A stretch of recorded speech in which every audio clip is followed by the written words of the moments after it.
Manic Street Preachers. Did they ever find that guy, Richie? No, still not did they? Did they look down the back of the couch? That's the last place. Because that's where I always find things. Railway stations, train stations. When we get them in, tell them to retrace their steps. Okay. That always Back works. to the sofa. Yeah, go. Well, not necessarily. You'll find something. We've been joined by Roddy. Fine, couldn't be happier. Roddy, I'm so pleased you're in.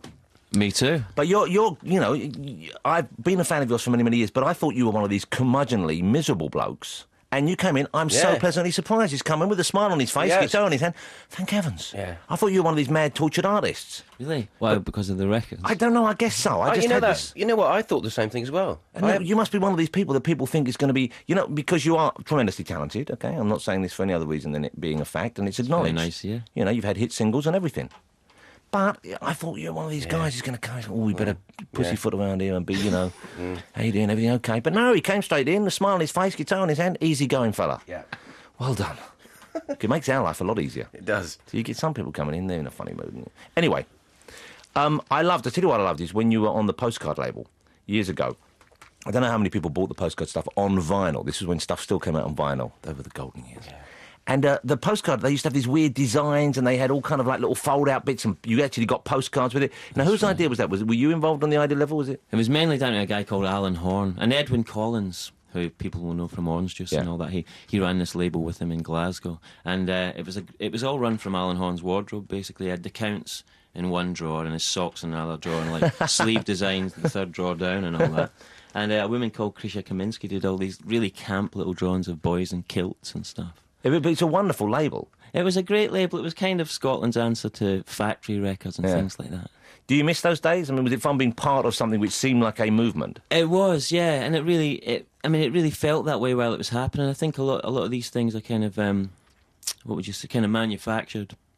But this felt like a movement while it was happening. I met Edwin Collins when I was about 16, 17, and I'd never met anyone else who kind of dressed like that way and played these chords and was singing love songs at that point. I guess because I suppose punk was the big thing that everyone was cleaving to at the time, and love songs were sort of not really considered hip, were they? The only person who was doing it really was Pete Shelley and the Buzzcocks, and we were big fans of his at Postcard. And they were fast love songs, weren't they? Yeah, we slowed it down a little. But over very quickly. But you've had quite the career, of course, because Aztec Camera were a huge band. And they weren't really a band. I mean, it was always you that was kind of writing and performing the stuff. Yeah, I mean, pretty quickly I started to use other musicians for bits and pieces. And then I made this album called Love, which was kind of solely. It was kind of my attempt at sort of young Americans or something. I used a lot of American musicians, so it all became kind of diffused. So I brought it back to acoustic guitar again. Are you a big Bowie fan? A massive Bowie fan. See, we don't like to play him on this show. We think he's tired. Yeah. No, as I'm sure you know, we play him all the time. But he was this kind of like huge influential figure. And I guess you saying young Americans, it's interesting hearing that you tried to follow the same sort of trajectory there. Yeah. Well, it just struck me that Green Gartside with Scritti Politti was going off to America and making records like that. But being a Bowie fan and knowing the history, I thought, well, maybe that's the next thing to do, you know. God, it's great here. You don't hear Green and Scritti Politti being mentioned much. Go on, let's talk about Pere Ubu for 15 minutes. That was a very strange time, though, in British music, I felt, because there were so many different influences, that post-punk period. It was genuinely a revolutionary period, more so than punk itself, I thought, because people were experimenting with sound and with technique and trying to draw their influences from diverse sources. But do you think a lot of it was any good? I mean, was there stuff that came out that was... Well, there was a lot of mad experimental stuff that happened. But looking back, I mean, you know what struck me about that era looking back is that people like Green and Orange Juice and people like that, they kind of made pop music acceptable as well, because during the punk thing, pop was a dirty word, wasn't it? And people look back and try to create great pop music again. So what do you consider the stuff that you write and perform now? Is it still pop? Well, I always hope that it's catchy, and I always hope that it's concise, because I don't like dreary folk music, you know. And it's kind of easy to fall into that when you play acoustic guitar. Yeah, I guess so. And sing with a slightly Scottish accent. But, I mean, I try and keep it short and neat. But if you're trying to avoid the folk sort of tag, I think getting rid of that long white beard and that Aran sweater you're wearing this morning, that might be a starting point. That's just also the wellies. Yeah. You know, that says folk. What track are you going to play for us, Roddy? It's a song called Small World. Fantastic.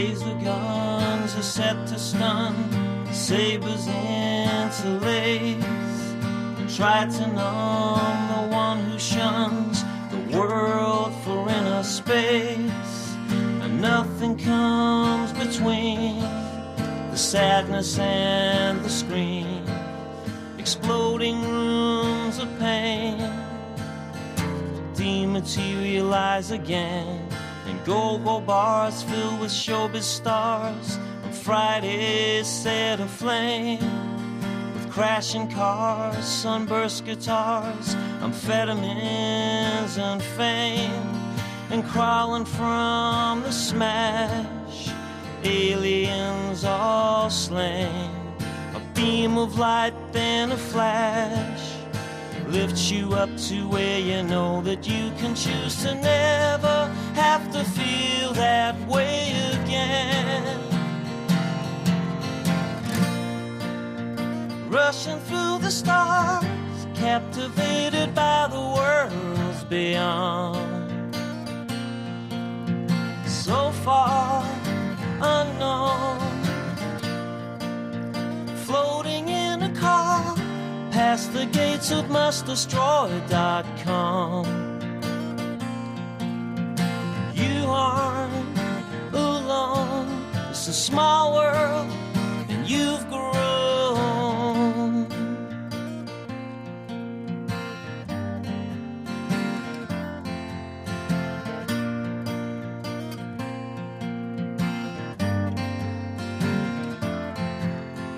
I don't wanna wait, I want the world to turn and the clocks to whirl and race till my girl is returned, rushed into my arms at the speed of light, delivered safe from harm,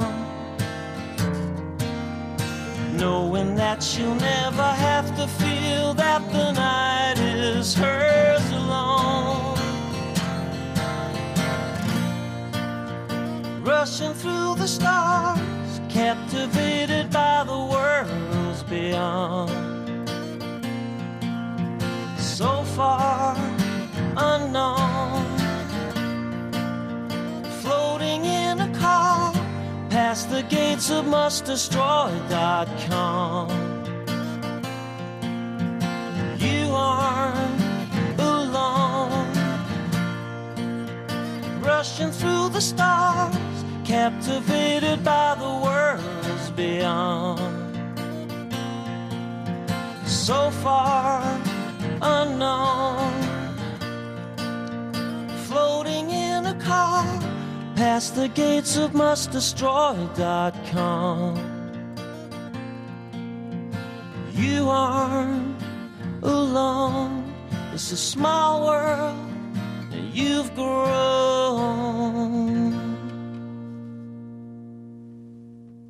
Roddy Frame playing live for you on Radio 2. Roddy, that sounded fantastic. Thank you. I don't want to stick my neck out, but I think I could get you into the Fame Academy. No, it's on the BBC One right now. Yeah.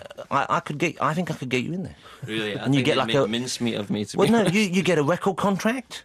You could learn the dance moves. They're teaching them all because you need the dance. Let's face it, the guitar's okay, but you've got to get up and do the moves these days.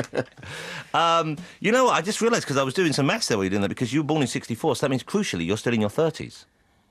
Just about, yeah. Yeah, but come on, you don't have to add that. We'll say that when you've gone. Yeah. But still in your 30s, that's 30s. great. Yeah. It's very rare we have pop stars on who are still in their 30s on this show. For us, this is quite an exciting development. You got something planned for your 40th? When is that? Is that 2 years' time from now? 2 years' time. Yeah, what are you going to do? For 40th, throw a big party. Huge party. Yeah, a huge party. Invite all the former members of Aztec Camera. Have it at Wembley Stadium. That would be great. That sounded great, Roddy. Roddy's on tour at the moment. I know you're playing Sheffield is the first date, I think. Is that on the 1st of November? Yeah. And then you're going all over, and you're going to be playing at London University on November the 8th. Is that a good gig? Is that mainly students, or do people come in from elsewhere? Apparently 30 and 40-years-olds can find their way there. It's been refurbished, so your feet don't stick to the floor They put some anymore. ramps in for people like us. Okay. Exactly. Roddy, thanks so much for coming in. We see are you. genuinely big fans, always have been, and it isn't just Oblivious that we play on this show, you'll be pleased to know. We occasionally reach a bit further. 88 to 91 FM, this is Radio 2 from the BBC.